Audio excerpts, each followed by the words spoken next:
ध्यान दीजिएगा बच्चों, अगला श्लोक है तदप्रियम अमित्रघ्नो वचनम मरणोपमं श्रुत्वा न विव्यथे रामः कैकेय्यं चेदइमम् अब्रवीत्। तद अप्रियम अमित्रघ्नो वचनम मरणोपमं श्रुत्वा न विव्यथे रामः कैकेयीं च इदम् अब्रवीत्। अन्वय करेंगे। तद अप्रियम मरणोपमं वचनम श्रुत्वा अमित्रघ्न रामः न विव्यथे कैकेयीं च इदम् अब्रवीत्। तद माने उस, अप्रियम अप्रिय अर्थात जो प्रिय न हो,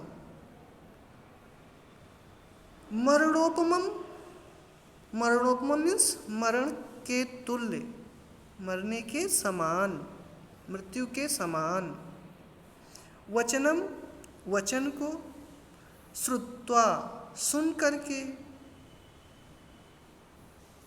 उस अप्रिय तथा मृत्यु के समान वचनों को सुन करके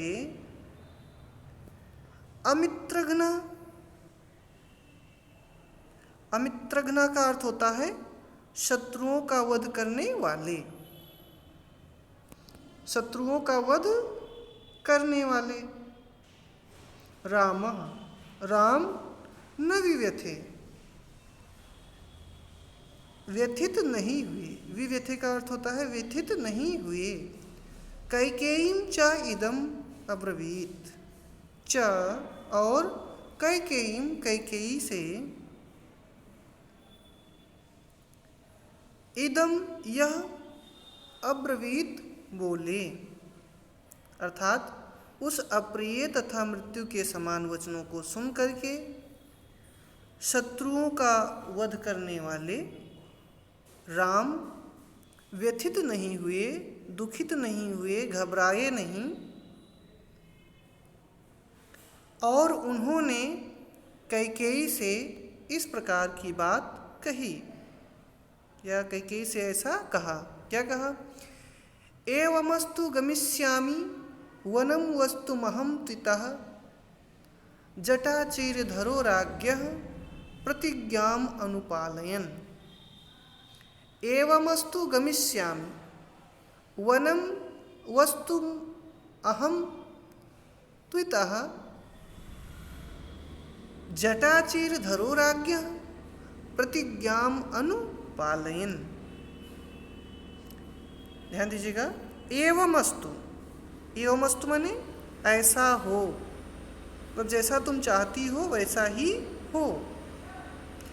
अहम तू, अहम माने मैं, तू माने तो, मैं तो राज्ञः प्रतिज्ञाम, राजा दशरथ की प्रतिज्ञा का अनुपालन, अनुपालन करने के लिए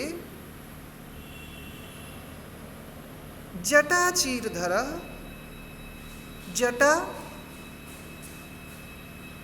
और चीरधरा केसरिया वस्त्र, इत यहाँ से, केसरिया वस्त्र पहनकर यहाँ से,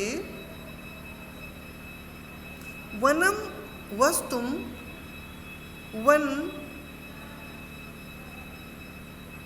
में निवास करने के लिए, वन को निवास करने के लिए, गमिष्याम चला जाऊंगा। राम ने कहा कि ऐसा ही हो, मैं महाराज दशरथ की आज्ञा का पालन करने के लिए, उनकी प्रतिज्ञा का पालन करने के लिए जटा और केसरिया वस्त्र धारण करके वन में रहने के लिए चला जाऊंगा। अब इसके बाद में हम लोग देखेंगे 25वें श्लोक का अर्थ।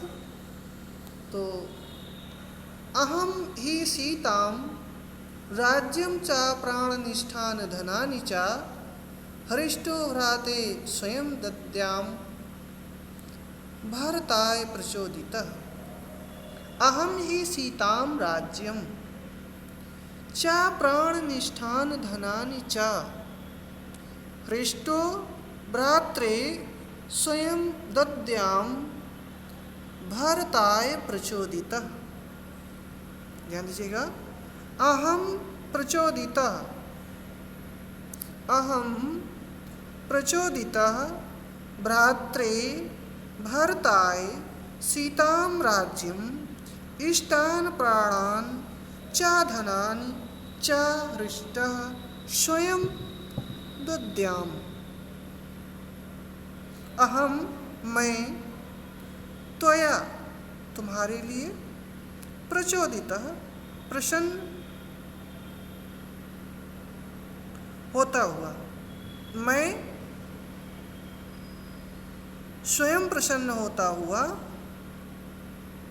भ्रातरे भाई भरताय भरत के लिए सीताम सीता को राज्यम राज्य को इष्टान प्रिय सभी प्रिय वस्तु प्राणान प्राणों को धनानि च और धन को हृष्टा प्रसन्नता पूर्वक स्वयं स्वयं से दद्याम दे सकता हूँ। राम कहते हैं कि हे माता, मैं स्वयं प्रसन्न होता हुआ आपके द्वारा प्रेरित अवश्य ही भाई भरत के लिए सीता को राज्य को प्रिय प्राणों को और धन को दे सकता हूँ, छोड़ सकता हूँ, उसमें मुझे किंचित मोह नहीं। आखिरी श्लोक है, न हियतो धर्म चरणम किंचिदस्ति महत्तरम यथा पितर शुश्रूषा तस्य वा वचन क्रिया। न हियतो धर्म चरणम किंचिदस्ति महत्तरम यथा पितरि शुश्रूषा तस्य वा वचन क्रिया। ध्यान दीजिएगा, पितरि शुश्रूषा, पिता की शुश्रूषा के लिए सेवा के लिए तस्य उनकी वचन क्रिया उनके वचन का पालन करने के लिए यथा धर्मचरण जैसा महत्वपूर्ण धर्म है, एक पिता की सेवा या उनकी आज्ञा का पालन करना, उनके द्वारा कही गई बातों का पालन करना धर्म आचरण के समान है। जैसा धर्म आचरण होता है वैसा महत्वपूर्ण धर्म है। अतः महत्तरम किंचति नहीं अस्ति, उससे बढ़कर, मात्र मीन्स बड़ा, उससे बड़ा, किंचित कोई, नहीं अस्ति नहीं, अर्थात पिता की सेवा या उनकी आज्ञा का पालन करना जैसा महत्वपूर्ण धर्म है, उससे बढ़कर संसार में कोई दूसरा धर्माचरण नहीं। अर्थात राम ने कहा कि जो सबसे बड़ा धर्माचरण है वह पिता की आज्ञा का पालन करना है और उनकी सेवा और शुश्रूषा करना है। इसलिए उनके द्वारा कही गई हर एक बात का मैं पालन करूंगा। और ये यहीं पर आज समाप्त होता है। इस प्रकार से जो रामस्य पितृ भक्ति चैप्टर था, राम के पिता की भक्ति, राम की पितृ भक्ति, राम की पिता भक्ति, तो हम लोगों ने ऐसे आदर्श राम से संबंधित अनेक महत्वपूर्ण बातों को सीखें और जानें। अब इसमें कुछ संस्कृत में श्लोकों का संस्कृत अनुवाद करने के लिए आता है, तो उस चीज़ को हम लोग बाद में देखेंगे। ओके, धन्यवाद।